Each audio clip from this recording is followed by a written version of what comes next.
O Evangelho segundo o Espiritismo. Allan Kardec. Capítulo 13. Que a vossa mão esquerda não saiba o que dá a vossa mão direita. Fazer o bem sem ostentação. Os infortúnios ocultos. O óbolo da viúva.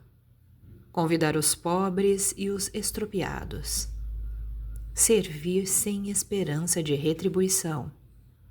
Instruções dos Espíritos, a caridade material e a caridade moral, a beneficência, a piedade, os órfãos, benefícios pagos com a ingratidão, beneficência exclusiva. Você está ouvindo o canal Eu Ouvi Aquele Livro. Fazer o bem sem ostentação. Tomai cuidado de não fazer as vossas boas obras diante dos homens para serem vistas por eles. De outro modo não recebereis a recompensa de vosso Pai que está nos céus. Então, pois, quando derdes a esmola, não façais soar a trombeta diante de vós, como fazem os hipócritas nas sinagogas e nas ruas, para serem honrados pelos homens. Eu vos digo, em verdade que receberam sua recompensa. Mas quando derdes esmola, que a vossa mão esquerda não saiba o que dá a vossa direita, a fim de que a esmola esteja em segredo, e vosso Pai, que vê o que se passa em segredo, dela vos dará recompensa. São Mateus capítulo 6, versículos de 1 a 4. Jesus, tendo descido da montanha, uma grande multidão de povo o seguiu. E ao mesmo tempo um leproso veio a ele e o adorou, dizendo-lhe: Senhor, se quiserdes, podereis me curar. Jesus, estendendo a mão, tocou-o e lhe disse: Eu o quero, estais curado. E no mesmo instante a lepra foi curada.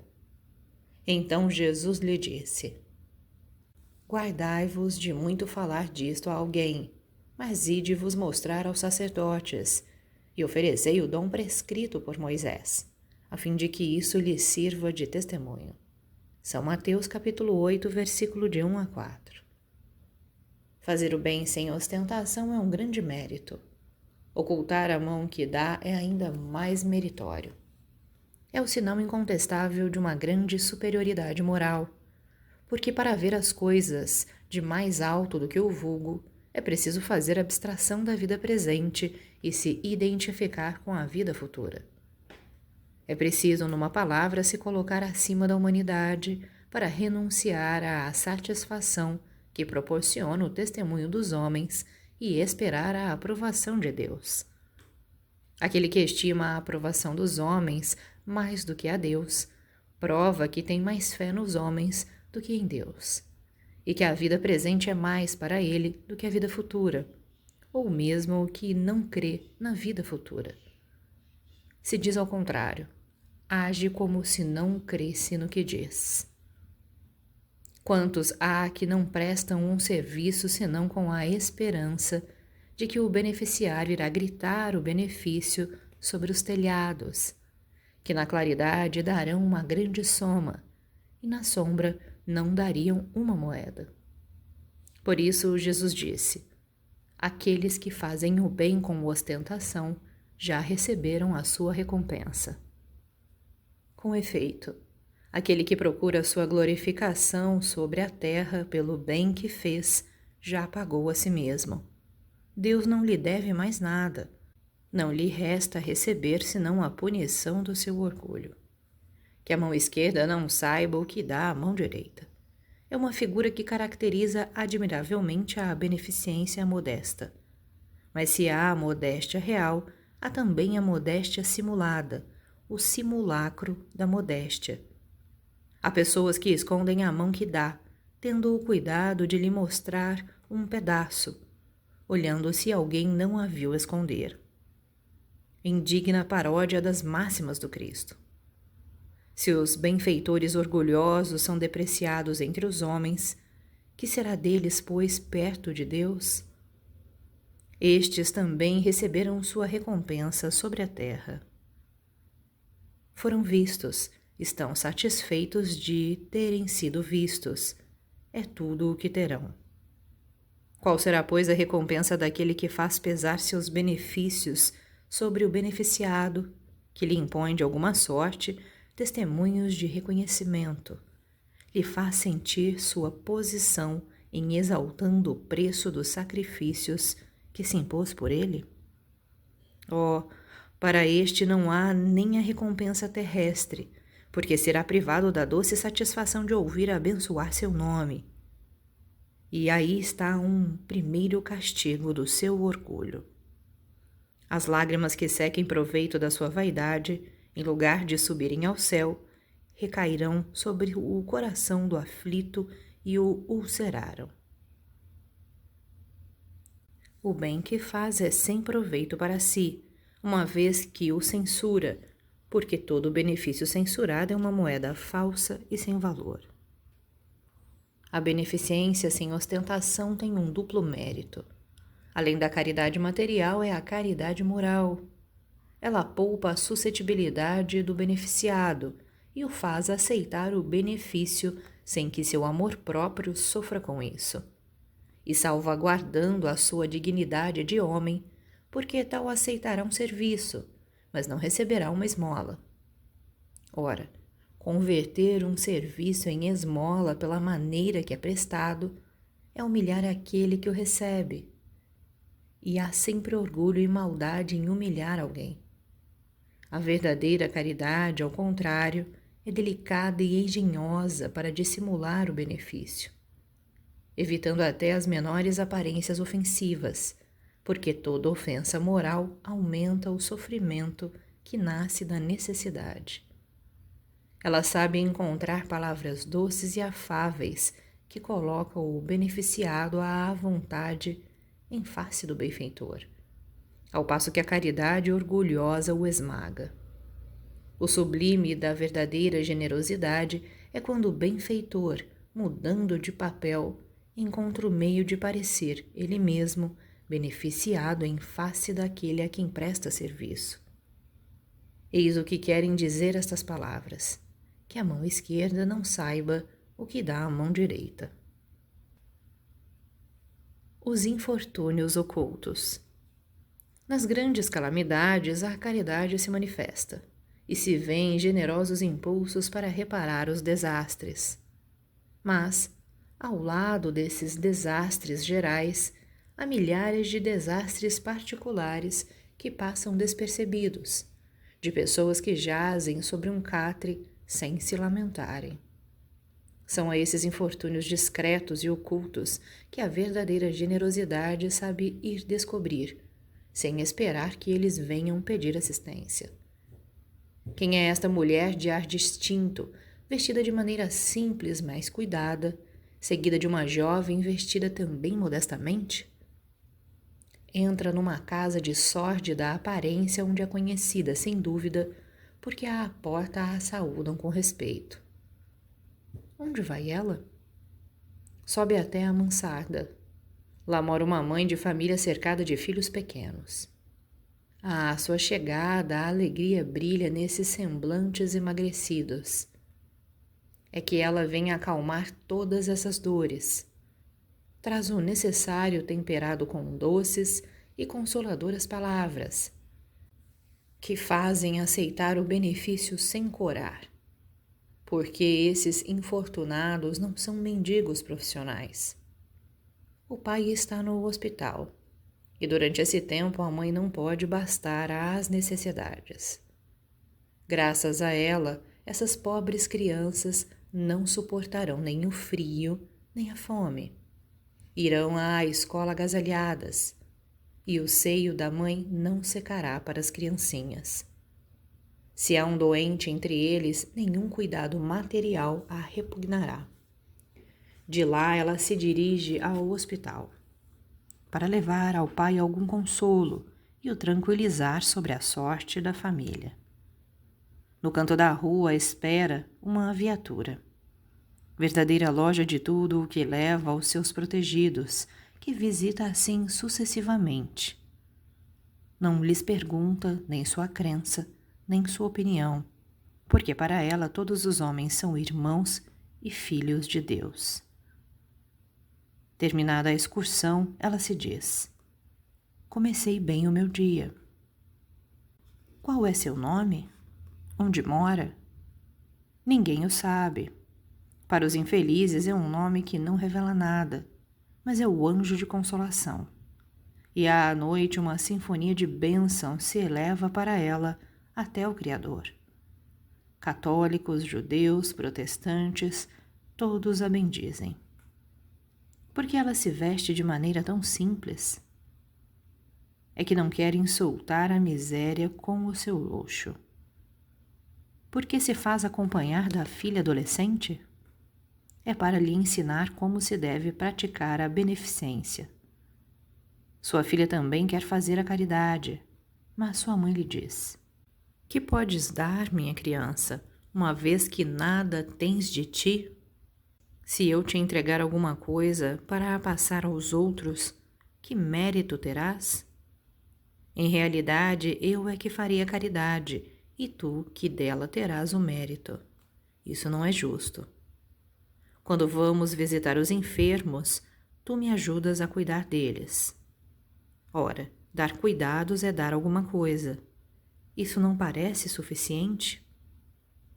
Nada é mais simples.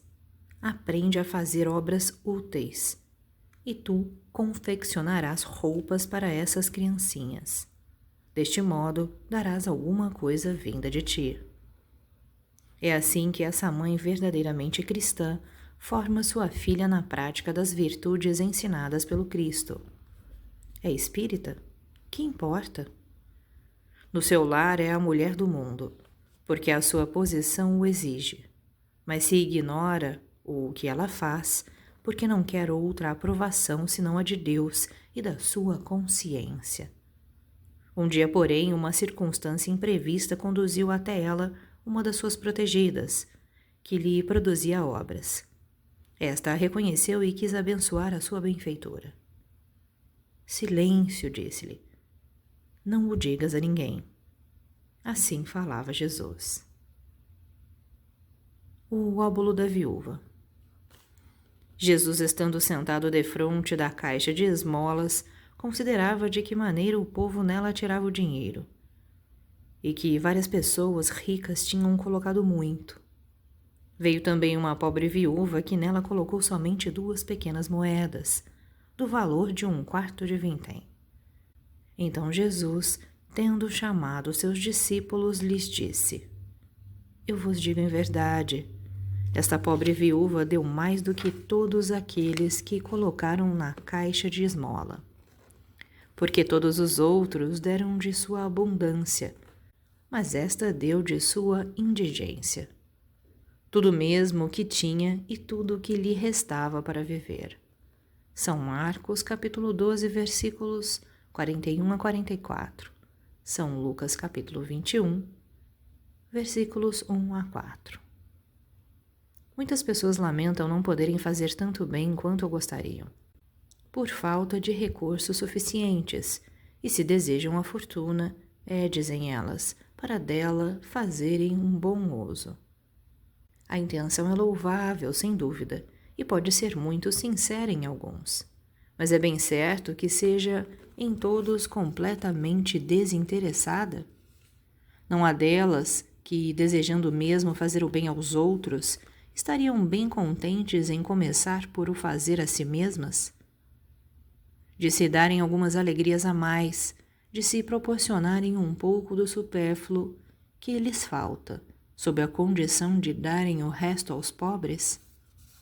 Essa segunda intenção, dissimulada talvez, mas que encontrariam no fundo do seu coração se quisessem nele rebuscar, anula o mérito da intenção, porque a verdadeira caridade pensa nos outros antes de pensar em si.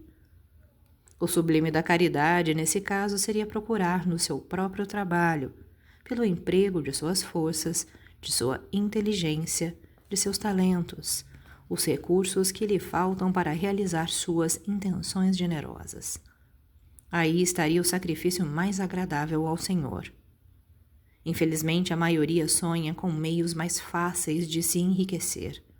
De repente e sem trabalho, correndo atrás de quimeras como descobertas de tesouros, uma chance incerta favorável, a recuperação de heranças inesperadas, etc. Que dizer daqueles que esperam encontrar, para os secundar nas pesquisas dessa natureza auxiliares entre os espíritos?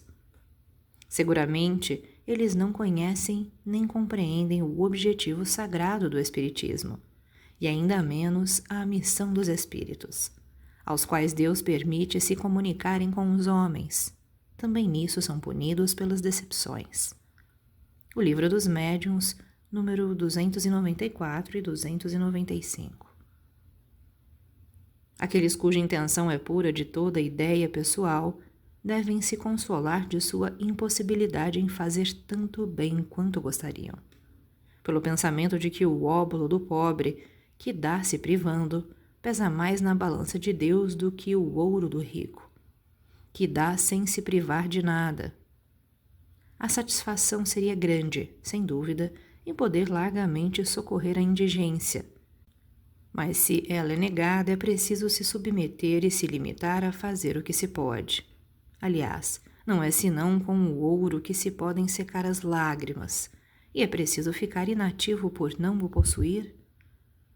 Aquele que quer sinceramente se tornar útil aos seus irmãos, para isso encontra 1000 ocasiões. Que as procure e as encontrará.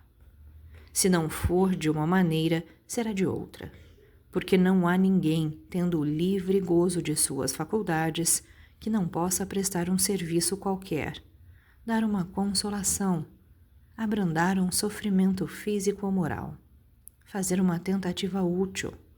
À falta de dinheiro, cada um não tem seu trabalho, seu tempo, seu repouso, dos quais pode dar uma parte. Aí também está o óbolo do pobre, a moeda da viúva. Convidar os pobres e os estropiados. Ele disse também àquele que o havia convidado: quando derdes a jantar ou a ceiar, para isso não convideis nem vossos amigos, nem vossos irmãos, nem vossos parentes, nem vossos vizinhos que forem ricos, de modo que eles vos convidem em seguida a seu turno, e que assim retribuam o que havia recebido de vós. Mas quando fizerdes um festim, convidai para ele os pobres, os estropiados, os coxos e os cegos. E estarei felizes porque não terão meios para vô-lo retribuir, porque isso vos será retribuído na ressurreição dos justos. Um daqueles que estavam à mesa, tendo ouvido essas palavras, disse-lhe: Feliz aquele que comer do pão no reino de Deus. São Lucas capítulo 12, versículos 12 a 15. Quando fizerdes um festim, disse Jesus, para ele não convideis os vossos amigos, mas os pobres e os estropiados. Estas palavras absurdas se tomarem ao pé da letra. São sublimes se nelas se procura o espírito. Jesus não podia ter querido dizer que, em lugar dos amigos, é preciso reunir à sua mesa os mendigos da rua. Sua linguagem era quase sempre figurada, e os homens incapazes de compreenderem as nuances delicadas do pensamento. Seria preciso imagens fortes, produzindo o efeito de cores berrantes. O fundo do pensamento se revela nestas palavras: Sereis felizes porque não terão meios para vô-lo retribuir. Quer dizer que não se deve fazer o bem com vistas a um retorno, mas pelo único prazer de o fazer. Para dar uma comparação surpreendente, disse: Convidai para os vossos festins os pobres, porque sabeis que estes não poderão nada vos retribuir. E por festins é preciso entender, não o repasto propriamente dito, mas a participação na abundância de que desfrutais. Estas palavras podem, entretanto, também receber sua aplicação num sentido mais literal. Quantas pessoas não convidam à sua mesa senão aqueles que podem, como dizem, lhes honrar, ou que as podem convidar a seu turno?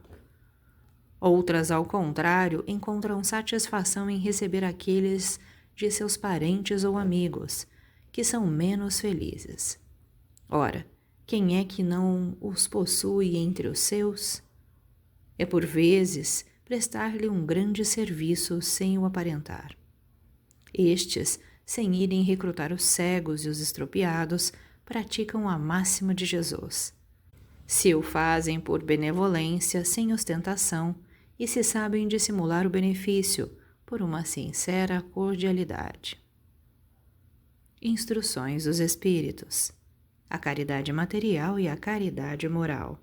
Você está ouvindo o canal Eu Ouvi Aquele Livro.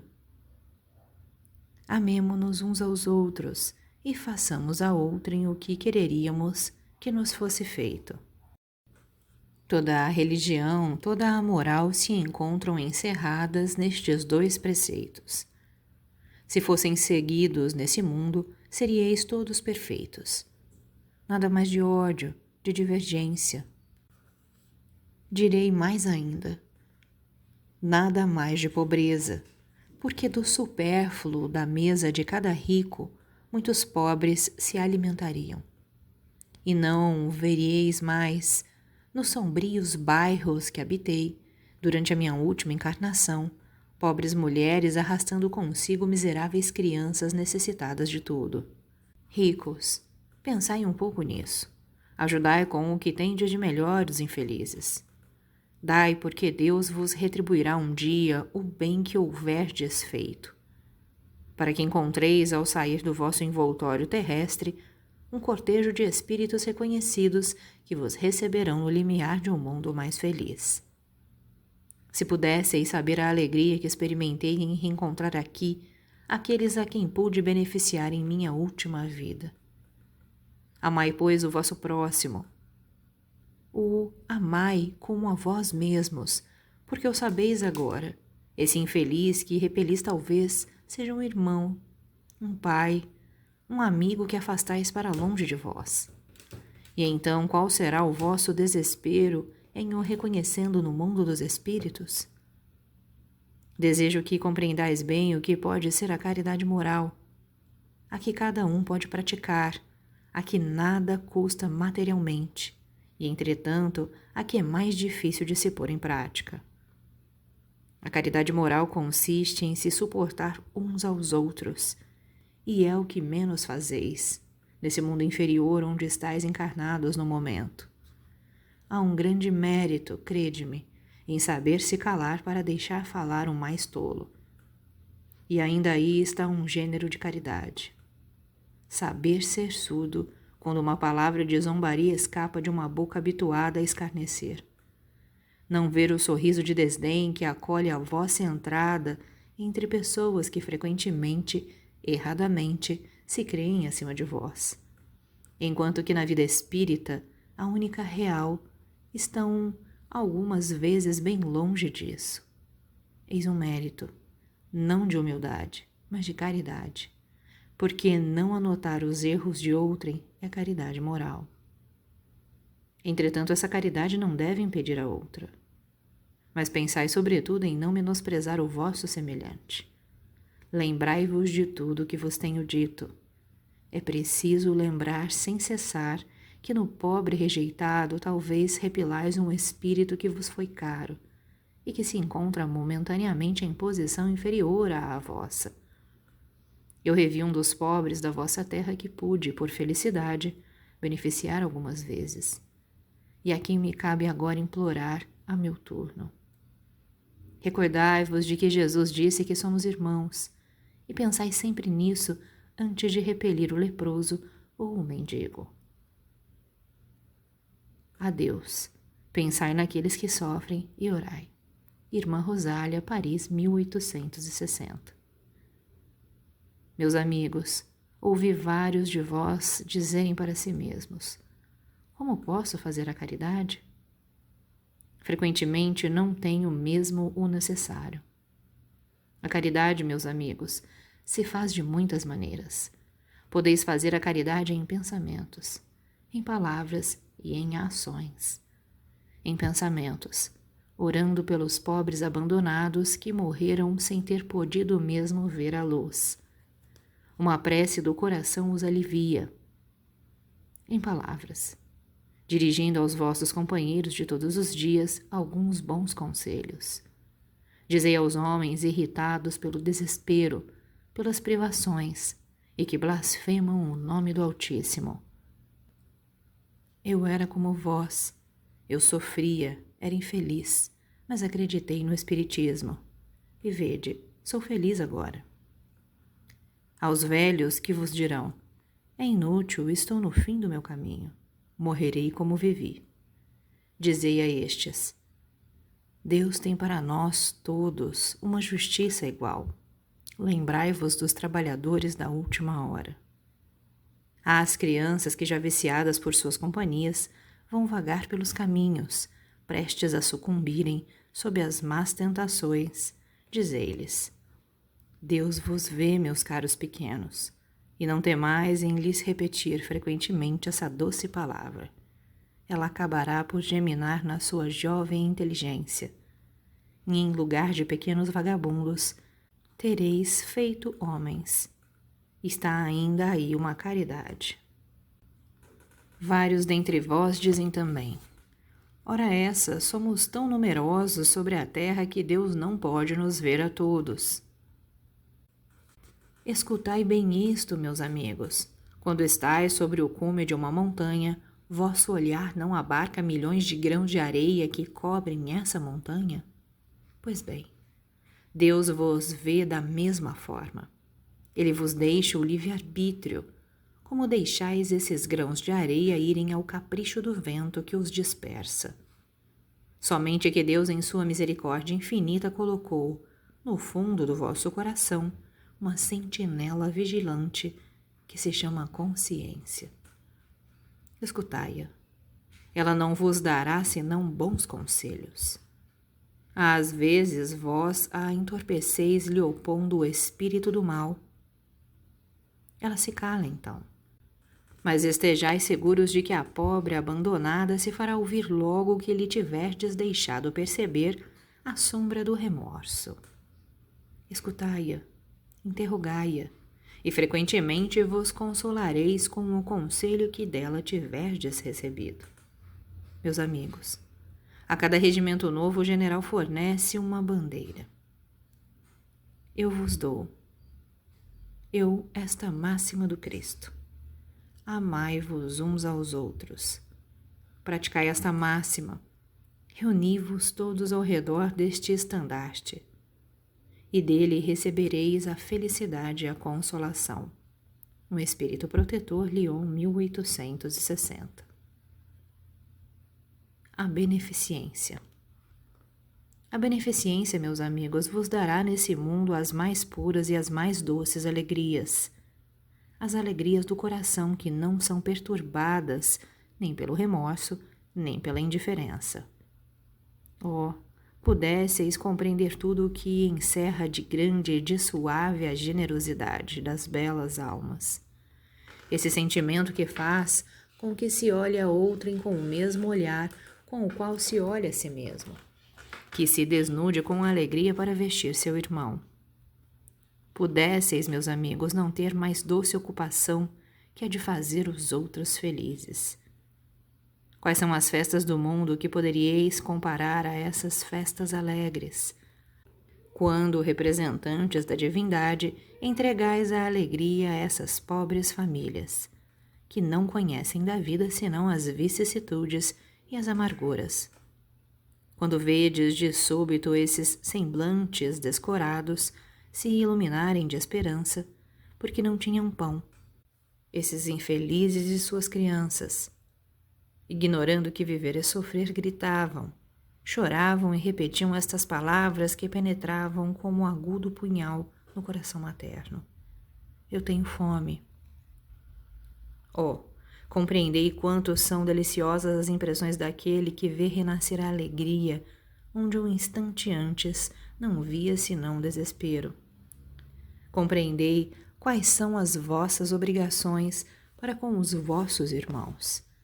Ide ao encontro do infortúnio. Ide em socorro das misérias ocultas, sobretudo porque são as mais dolorosas. Ide, meus bem-amados, e lembrai-vos destas palavras do Salvador. Quando vestirdes um desses pequeninos, pensai que é a mim que o fazeis. Caridade, palavra sublime que resume todas as virtudes. Tu deves conduzir os povos à felicidade. Em te praticando, eles criarão para si alegrias infinitas para o futuro. E durante seu exílio sobre a terra, tu lhes serás a consolação, o antegozo das alegrias que gozarão mais tarde quando se abraçarão todos juntos no seio do Deus de amor. Foste tu, virtude divina, que me proporcionaste os únicos momentos de felicidade que desfrutei sobre a terra. Possam meus irmãos encarnados crer na voz do amigo que lhes fala e lhes diz: é na caridade que deveis procurar a paz do coração, o contentamento da alma, o remédio contra as aflições da vida. Oh, quando estiverdes a ponto de acusar a Deus, lançai um olhar abaixo de vós. Vede quanta miséria aliviar, quantas pobres almas sem família, quantos velhos que não têm mais uma só mão amiga para os socorrer e lhes fechar os olhos quando a morte os reclame. Quanto bem a fazer! Oh, não vos lamenteis, mas ao contrário, agradecei a Deus e prodigalizai as mancheias, a vossa simpatia, o vosso amor, o vosso dinheiro a todos aqueles que, deserdados dos bens desse mundo, definham no sofrimento e no isolamento. Colhereis nesse mundo alegrias bem suaves, e mais tarde só Deus o sabe. Adolf, bispo de Argel, Bordeaux, 1861. Sedes bons e caridosos. Essa é a chave dos céus que tende em vossas mãos. Toda a felicidade eterna está encerrada nesta máxima: amai-vos uns aos outros. A alma não pode se elevar nas regiões espirituais senão pelo devotamento ao próximo. Ela não encontra felicidade e consolação senão nos impulsos da caridade. Sede bons, sustentai vossos irmãos. Deixai de lado a horrível chaga do egoísmo. Esse dever cumprido deve vos abrir o caminho da felicidade eterna. De resto, quem dentre vós não sentiu o coração pulsar, sua alegria interior se dilatar à narração de um belo devotamento, de uma obra verdadeiramente caridosa? Se não procurasseis senão a volúpia que proporciona uma boa ação, permaneceríeis sempre no caminho do progresso espiritual. Os exemplos não vos faltam. Não há senão as boas vontades que são raras. Vede a multidão de homens de bem dos quais vossa história vos recorda a piedosa lembrança. O Cristo não vos disse que tudo o que concerne a essas virtudes de caridade e de amor? Por que deixar de lado os seus divinos ensinos? Por que tapar os ouvidos às suas divinas palavras? O coração a todas suas máximas suaves? Eu gostaria que se colocasse mais interesse, mais fé nas leituras evangélicas. Abandona-se esse livro, faz-se dele uma palavra oca, uma carta fechada. Deixa-se esse código admirável no esquecimento. Vossos males não provêm senão do abandono voluntário que fazeis desse resumo das leis divinas. Lede, pois, essas páginas ardentes do devotamento de Jesus e meditai-as. Homens fortes, armai-vos. Homens fracos, fazei armas de vossa brandura, de vossa fé. Tende mais persuasão, mais constância na propagação de vossa nova doutrina. Não é senão um encorajamento que viemos vos dar. Não é senão para estimular vosso zelo e vossas virtudes que Deus permite que nos mantivéssemos a vós. Mas, se quisesse, não se teria necessidade senão da ajuda de Deus e da própria vontade. As manifestações espíritas não são feitas senão para os de olhos fechados e os corações indóceis. A caridade é a virtude fundamental que deve sustentar todo o edifício das virtudes terrestres. Sem ela, as outras não existem. Sem a caridade, não há esperança num destino melhor, nem interesse moral que nos guie. Sem a caridade, não há fé, porque a fé não é senão um raio puro que faz brilhar uma alma caridosa. A caridade é a âncora eterna de salvação em todos os globos. É a mais pura emanação do próprio Criador. É a sua própria virtude que lhe dá à criatura. Como se querer desconhecer essa suprema bondade? Qual seria, com esse pensamento, o coração bastante perverso para reprimir e expulsar esse sentimento todo divino? Qual seria o filho bastante mau para se rebelar contra esse doce carinho, a caridade? Não ouso falar do que fiz, porque os espíritos têm também o pudor de suas obras. Mas creio aquela que comecei uma das que devem mais contribuir para o alívio dos vossos semelhantes. Vejo frequentemente os espíritos pedirem por missão continuar a minha tarefa. Eu as vejo, minhas doces e caras irmãs, no seu piedoso e divino ministério. Eu as vejo praticar a virtude que vos recomendo, com toda a alegria que proporciona essa existência de devotamento e de sacrifícios. É uma grande felicidade para mim ver quanto seu caráter é honrado, quanto sua missão é amada e docemente protegida. Homens de bem, de boa e forte vontade, uni-vos para continuar amplamente a obra de propagação da caridade. Encontrareis a recompensa dessa virtude no seu próprio exercício. Não há alegria espiritual que ela não dê desde a vida presente. Sede unidos, amai-vos uns aos outros segundo os preceitos do Cristo. Assim seja. São Vicente de Paulo, Paris, 1858. Chamo-me caridade e sou o caminho principal que conduz a Deus. Segui-me porque sou o objetivo a que todos deveis visar. Fiz esta manhã minha caminhada habitual, e o coração angustiado venho vos dizer: ó, meus amigos, quantas misérias, quantas lágrimas e quanto tendes a fazer para as secar todas. Inutilmente procuro consolar as pobres mães. Eu lhes digo ao ouvido: coragem. Há bons corações que velam sobre vós. Não sereis abandonadas. Paciência. Deus está aí. Sois suas amadas, sois suas eleitas. Elas pareciam me ouvir e voltavam para o meu lado grandes olhos ansiosos. Eu lia sobre seus pobres rostos que seu corpo, esse tirano do espírito, tinha fome, e que se minhas palavras lhe serenavam um pouco o coração, não enchiam seu estômago. Eu repeti ainda: coragem, coragem. Então uma pobre mãe muito jovem que amamentava uma criancinha tomou-a nos braços e a estendeu no espaço vazio, como a me pedir para proteger esse pobre pequeno ser que não tomavam num seio estéril, senão um alimento insuficiente. Alhures, meus amigos, vi pobres velhos sem trabalho e cedo sem asilo, atormentados por todos os sofrimentos da necessidade e envergonhados da sua miséria. Não ousando, eles que jamais mendigaram, ir implorar a piedade dos transeuntes. Coração cheio de compaixão, eu que nada tenho, me fiz mendiga por eles, e vou por todo lado estimular a beneficência, insuflar bons pensamentos aos corações generosos e compassivos.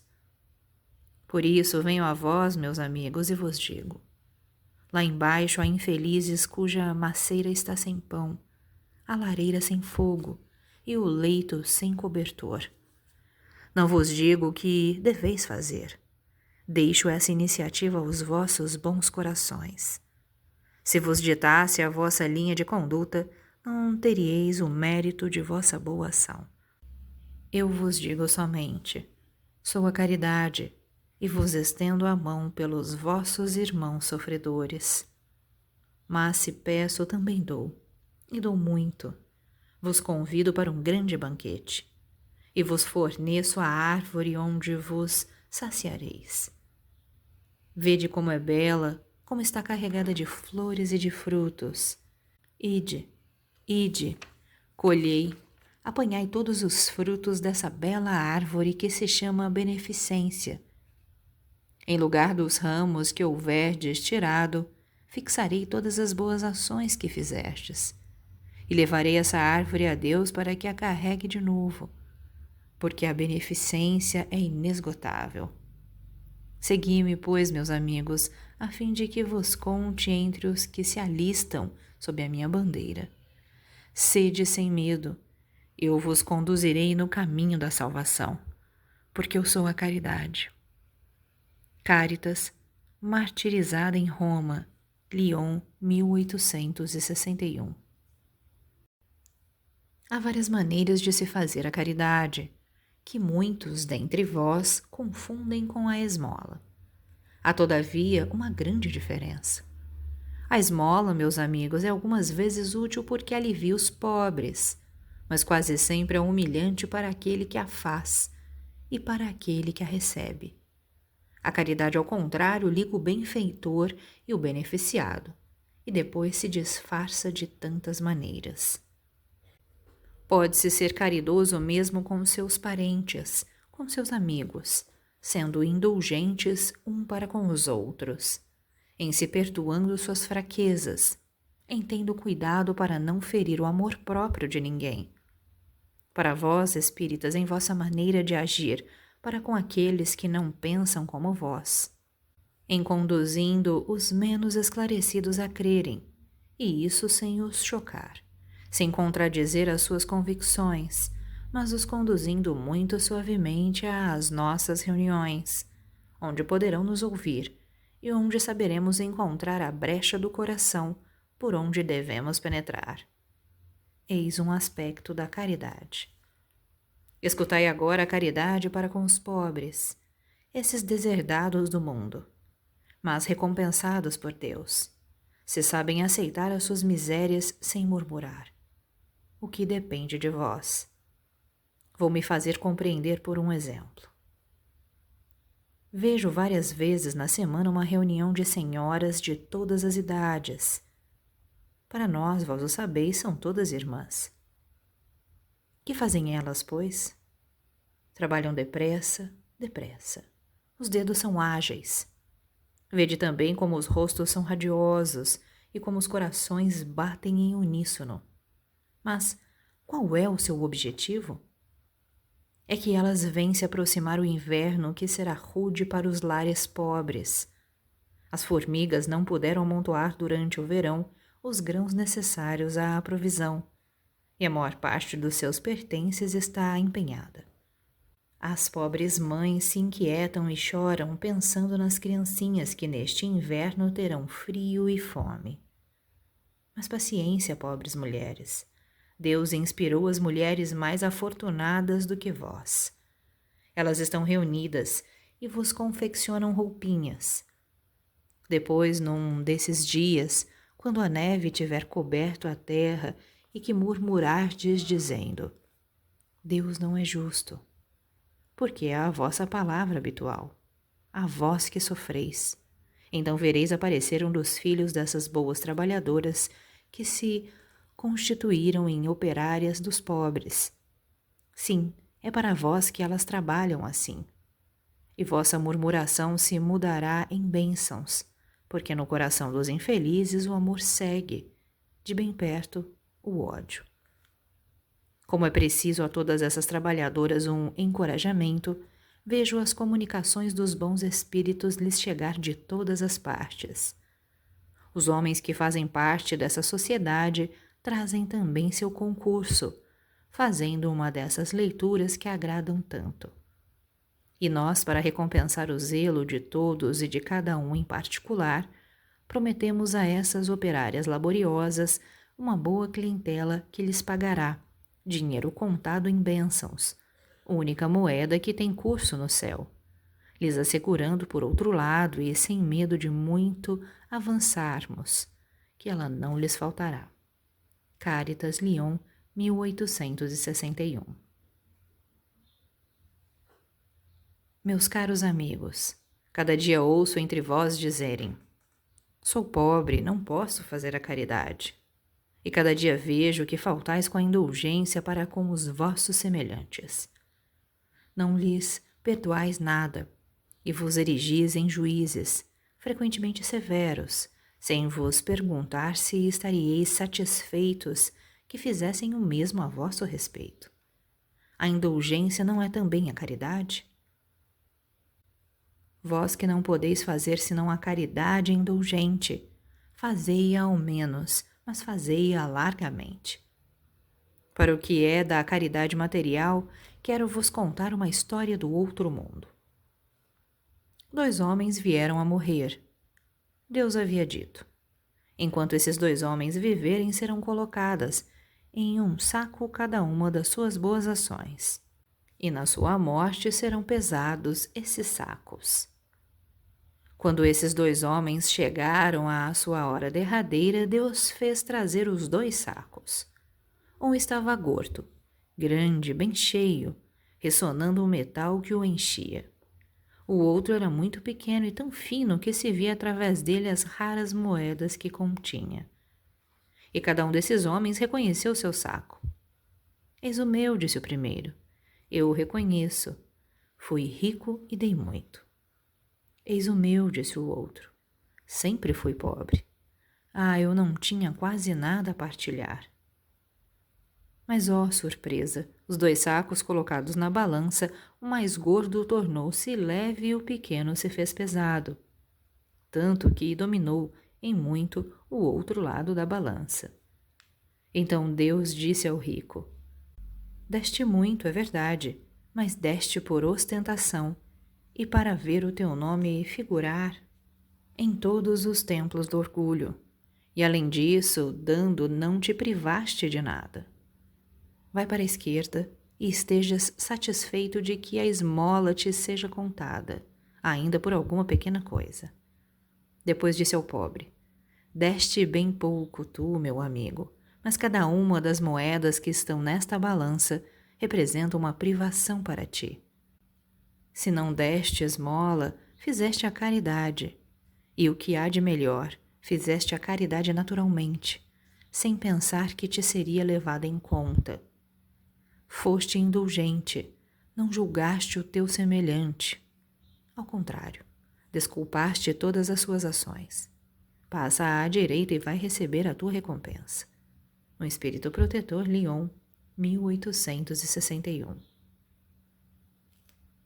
A mulher rica, feliz, que não tem necessidade de empregar seu tempo nos trabalhos do lar, não pode consagrar algumas horas em trabalhos úteis aos seus semelhantes? Que com o supérfluo de suas alegrias compre o que for cobrir o infeliz que treme de frio. Que ela faça, com suas mãos delicadas, grosseiras mas quentes roupas, que ajude a mãe a cobrir a criança que vai nascer. Se seu filho com isso ficar com algumas rendas a menos, o do pobre terá mais calor.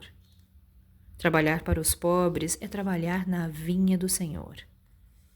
E tu, pobre operária, que não tens o supérfluo, mas que queres em teu amor por teus irmãos dar também um pouco do que possuis, dá algumas horas da tua jornada, do teu tempo, do teu único tesouro. Faze vigílias e poderás também proporcionar aos teus irmãos a tua parte de alívio. Terás também algumas fitas a menos, mas darás sapatos àquele que tem os pés nus. E vós, mulheres devotadas a Deus, trabalhai também na sua obra, mas que os vossos trabalhos delicados e custosos não sejam feitos somente para ornar as vossas capelas, para atrair a atenção sobre vossa agilidade e vossa paciência, Trabalhai, minhas filhas, e que o preço do vosso trabalho seja consagrado ao alívio de vossos irmãos em Deus. Os pobres são os seus filhos bem-amados. Trabalhar por eles é o glorificar. Sede-lhes a providência que diz: às aves do céu Deus dá o alimento. Que o ouro e o dinheiro que se tecem sob os vossos dedos transformem em roupas e em alimentos para aqueles a quem eles faltam. Fazei isto, e o vosso trabalho será abençoado. E todos vós que podeis produzir, dai o vosso gênio, dai as vossas inspirações, dai o vosso coração que Deus abençoará. Poetas, literatos, que não sois lidos senão pelas pessoas da sociedade, satisfazeis seus lazeres, mas que o produto de algumas de vossas obras seja consagrado ao alívio dos infelizes. Pintores, escultores, artistas de todos os gêneros, que a vossa inteligência venha também em ajuda dos vossos irmãos. Com isso, não tereis menos glória. E haverá alguns sofrimentos a menos. Todos vós podeis dar, em qualquer classe que estiverdes, tendes alguma coisa que podeis partilhar. O que quer que seja que Deus vos tenha dado. Disso deveis uma parte àquele a quem falta o necessário, porque em seu lugar estaríeis bem contentes, que um outro dividisse convosco. Vossos tesouros da terra serão um pouco menores, mas vossos tesouros no céu serão mais abundantes. Nele recolhereis ao cêntuplo o que houverdes semeado em benefícios nesse mundo. Jean Bordeaux, 1861. Você está ouvindo o canal Eu Ouvi Aquele Livro. A piedade. A piedade é a virtude que mais vos aproxima dos anjos. É a irmã da caridade, que vos conduz até Deus. Deixai o vosso coração se enternecer diante das misérias e dos sofrimentos dos vossos semelhantes. Vossas lágrimas são um bálsamo que lhes aplicais sobre suas feridas, e quando, por uma doce simpatia, vindes a lhes restituir a esperança e a resignação, que encantos experimentais. Esse encanto, é verdade, tem um certo amargor, porque nasce ao lado da infelicidade, mas se não tem a agrura dos gozos mundanos, não tem as pungentes decepções do vazio que estes deixam atrás de si. Há uma suavidade penetrante que alegra a alma. A piedade, uma piedade bem sentida, é do amor. O amor é do devotamento. O devotamento é o esquecimento de si mesmo. E esse esquecimento, essa abnegação em favor dos infelizes, é a virtude por excelência, a que praticou em toda a sua vida o divino Messias, e que ensinou em sua doutrina tão santa e tão sublime. Quando essa doutrina retornar à sua pureza primitiva e for admitida por todos os povos, dará felicidade à terra, nela fazendo reinar. Enfim, a concórdia, a paz e o amor. O sentimento mais próprio para vos fazer progredir, domando o vosso egoísmo e vosso orgulho, o que dispõe vossa alma à humildade, à beneficência e ao amor de vosso próximo, é a piedade. Essa piedade que vos comove até as entranhas, diante dos sofrimentos de vossos irmãos, que vos faz lhes estender mão segura e vos arranca simpáticas lágrimas. Portanto, não sufoqueis jamais em vossos corações essa emoção celeste. Não façais como esses egoístas endurecidos que se distanciam dos aflitos, porque a visão da sua miséria perturbaria por instante sua alegre existência. Temei permanecer indiferentes quando puderdes ser úteis. A tranquilidade comprada ao preço de uma indiferença culpável é a tranquilidade do mar morto, que esconde no fundo de suas águas o lodo fétido e a corrupção. Quanto à piedade, está longe, entretanto, de causar a perturbação e o aborrecimento com os quais se apavora o egoísta. Sem dúvida, a alma experimenta, ao contato da infelicidade alheia e voltando-se para si mesma, um abalo natural e profundo que faz vibrar todo o vosso ser e vos afeta penosamente. Mas a compensação será grande quando vierdes a restituir a coragem e a esperança a um irmão infeliz, que se emociona com a pressão da mão amiga e cujo olhar, ao mesmo tempo úmido de emoção e de reconhecimento, se volta docemente para vós antes de se fixar no céu, agradecendo por lhe haver enviado um consolador, um apoio. A piedade é a melancólica, mas celeste precursora da caridade. Essa primeira virtude, da qual é irmã e cujos benefícios prepara e enobrece. Michel Bourdieu, 1862. Os órfãos. Meus irmãos, amai os órfãos. Se soubesseis quanto é triste ser só e abandonado, sobretudo na mocidade. Deus permite que haja órfãos para nos exortar a lhes servirmos de pais. Que divina caridade ajudar uma pobre criaturinha abandonada a impedir de sofrer fome e frio, dirigir sua alma a fim de que não se perca no vício. Quem estende a mão à infância abandonada é agradável a Deus, porque compreende e pratica sua lei. Pensai também que, frequentemente, a criança que socorreis vos foi querida numa outra encarnação. E se pudesseis vos lembrar, não seria mais caridade, mas um dever. Assim, pois, meus amigos, todo ser sofredor é vosso irmão e tem direito à vossa caridade. Não essa caridade que fere o coração, não essa esmola que queima a mão na qual cai, porque vossos óbolos frequentemente são bem amargos. Quantas vezes eles seriam recusados se em casa a doença e a privação não os esperassem?